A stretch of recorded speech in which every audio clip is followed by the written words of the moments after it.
ইউক্রেনের রাজধানী কিয়েভে ভয়াবহ ব্যালিস্টিক ক্ষেপণাস্ত্র হামলা চালিয়েছে রাশিয়া, যার আঘাতে কেঁপে ওঠে অঞ্চলটি এবং লোকজন আতঙ্কে দিকবিদিক ছুটতে থাকেন।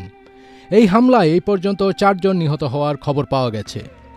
কিয়েভ এবং এর পার্শ্ববর্তী অঞ্চলে চালানো এক ব্যাপক হামলার অংশ হিসেবে রাশিয়া তৃতীয়বারের মতো ইউক্রেনে তাদের শক্তিশালী হাইপারসনিক ওরেশনিক ব্যালিস্টিক ক্ষেপণাস্ত্র ব্যবহার করেছে, যাতে অন্তত 4 জন নিহত এবং প্রায় 100 জনেরও বেশি আহত হয়েছেন। ইউক্রেনের প্রেসিডেন্ট ভ্লাদিমির জেলনেস্কি বলেছেন, রাশিয়া ক্ষেপণাস্ত্রটি দিয়ে কিয়েভ অঞ্চলের বিলাসেকরবা শহরে আঘাত এনেছে।